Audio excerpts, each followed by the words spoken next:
Olá, turma, tudo bem? Pessoal, hoje a gente vai fazer uma revisão de tudo que a gente trabalhou até agora, tá? Porque a gente terminou o nosso livro aí de arte, então a tia hoje vai fazer uma revisão. No término dessa revisão, vocês vão fazer um questionário, vão responder as questões e mandar para a tia, combinado? Certo, turminha? Então vamos lá? Vou compartilhar aqui com vocês a tela. Presta atenção, tá bom?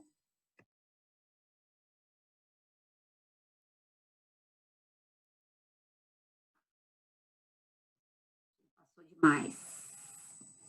Artes egípcias. Então, a gente começou falando de quem?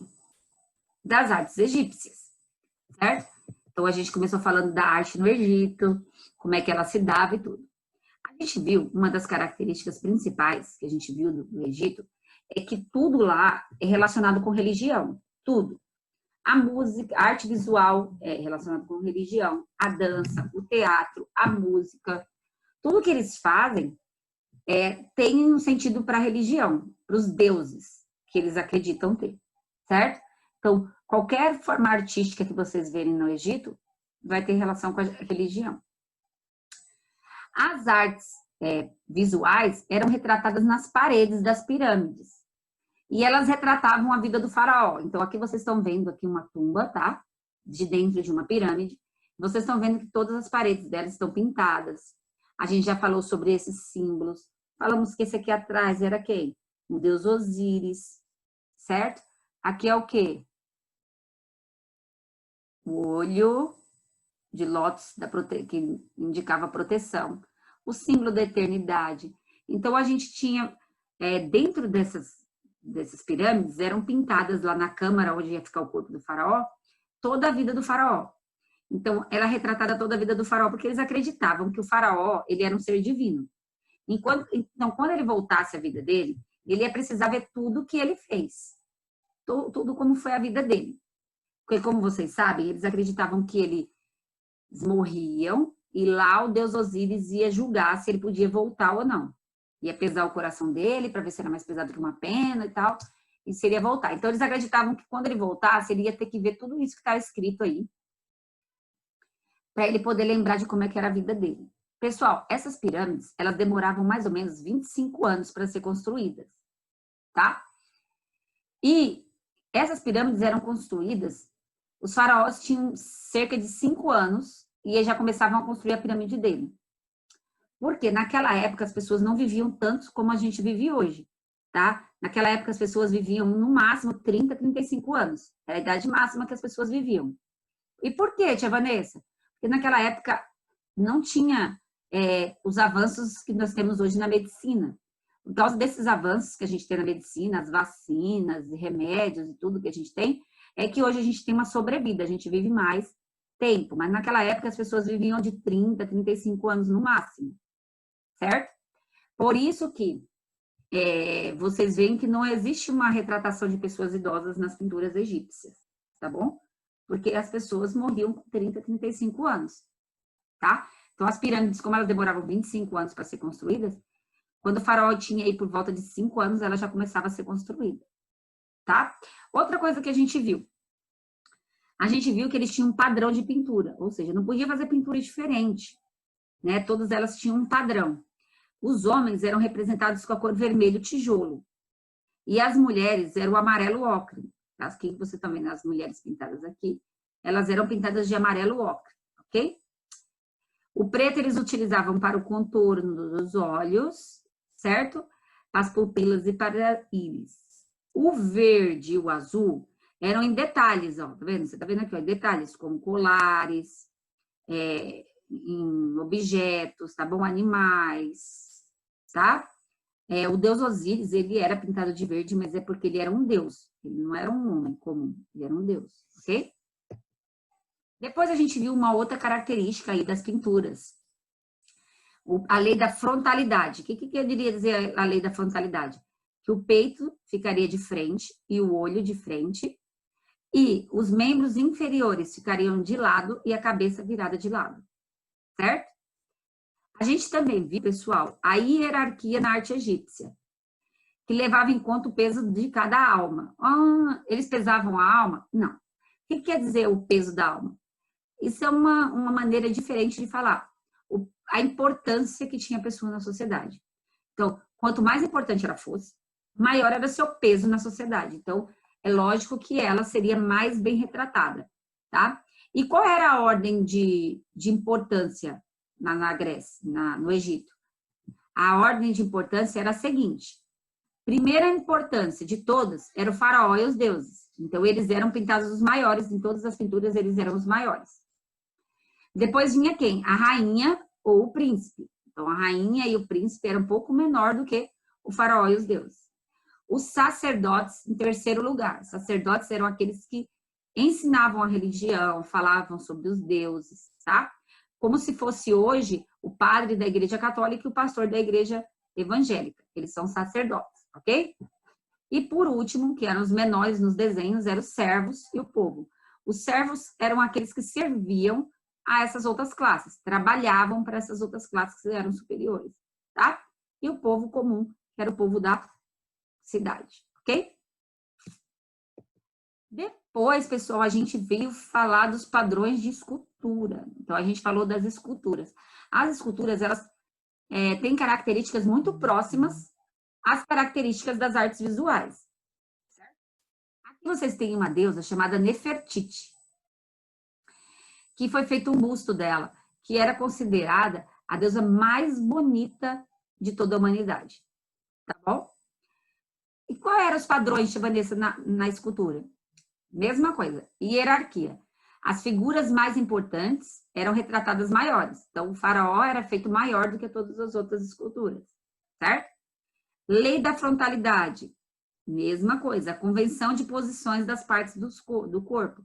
Peito de frente, tudo mesma coisa, tá bom? A coloração, mesma coisa. As mulheres eram pintadas com cores claras e os homens com cores mais escuras, certo?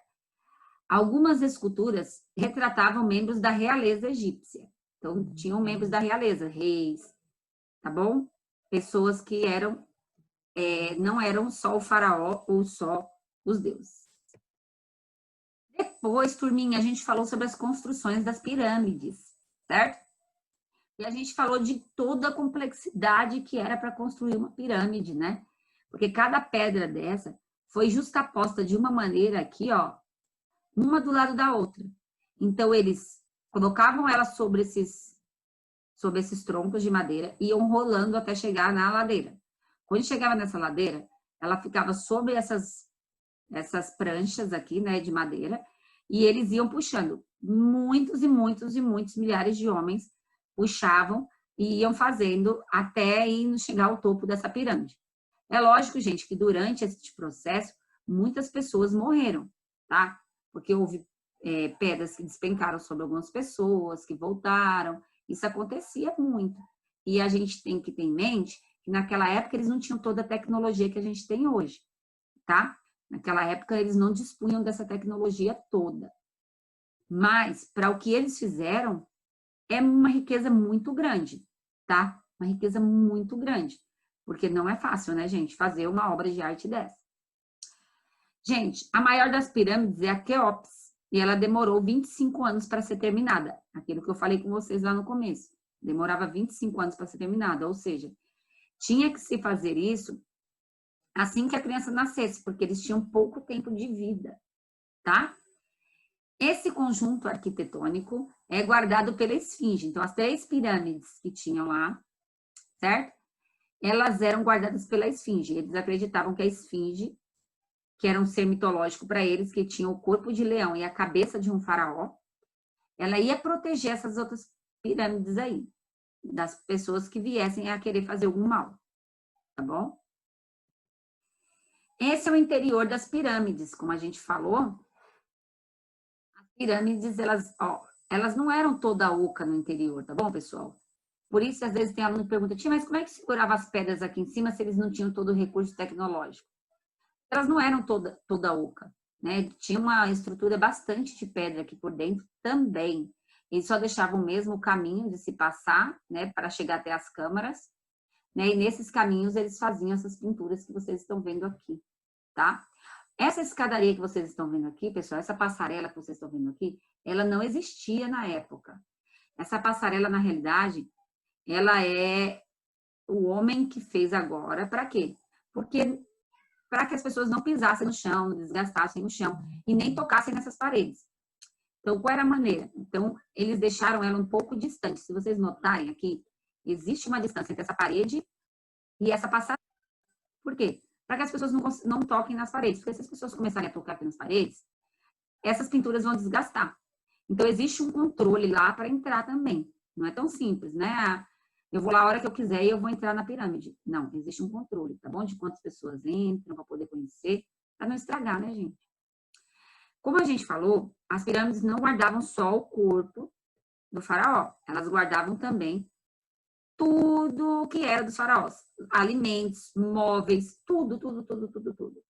Os familiares do faraó também eram enterrados nesse mesmo local, tá? Os funcionários e tudo. Só que não dentro da câmara do rei. Então, a câmara do rei era separada, tá vendo? Tinha a câmara do rei, a câmara da rainha separada. Então, não seriam todos enterrados dentro da mesma câmara. A câmara do faraó era uma câmara especial, certo? Então, vamos lá. Próximo slide. Pessoal, aí a gente viu também os vários tipos de danças. Então, a gente falou que tinha dança que era para o deus Osíris, que acontecia todos os anos, quando tinha cheia do Rio Nilo, que eu falei para vocês que o Rio Nilo é esse rio que está aqui, que é um rio muito importante para essa região, que é bem árida, bem seca. Então, esse rio, ele ajuda nas plantações e ajuda em tudo, né? Na criação, em tudo, certo? Eles também celebravam as colheitas por meio das danças. Eles tinham uma outra procissão que eles faziam para o deus Amon, né? Que eles dançavam para eles fazendo acrobacias, ok? Nos funerais também eles dançavam.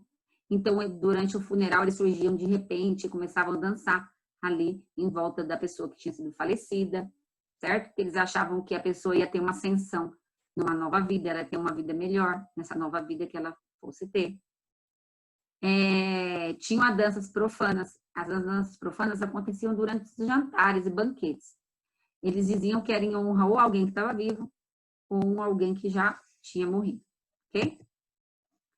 Depois disso, pessoal, a gente falou sobre a música egípcia, né? Então, a gente falou que a música ela poderia ser formada por sons naturais, que eram aqueles que eram produzidos pela própria natureza, certo?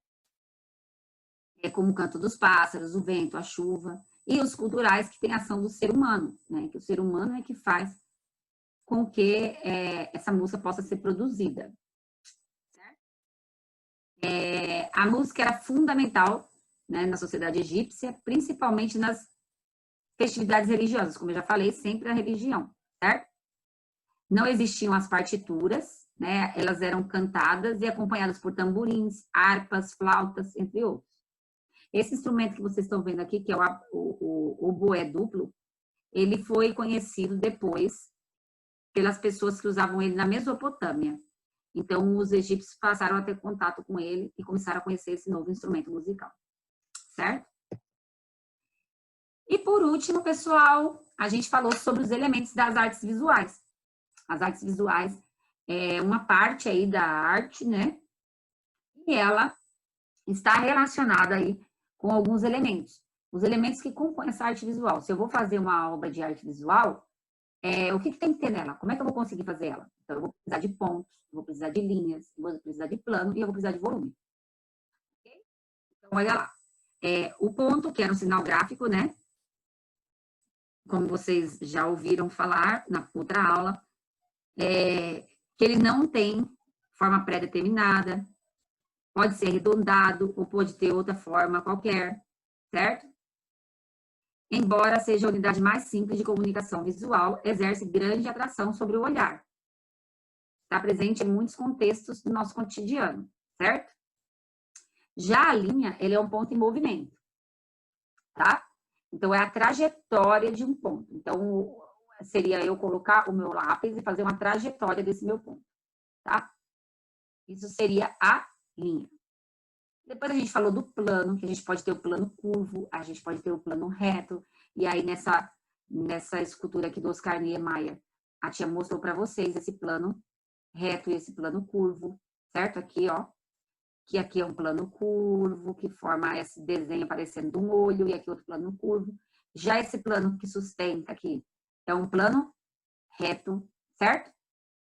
E a gente também falou das figuras em 3D. A tia Vanessa até explicou para vocês o que era 3D, 2D. Que a gente vê em 3 dimensões. Quando a gente consegue ver em 3 dimensões, a gente consegue ter noção de volume. Certo, pessoal? Porque uma figura que ela não tem 3 dimensões, eu não consigo notar volume nela. Combinado? Bom, agora é com vocês.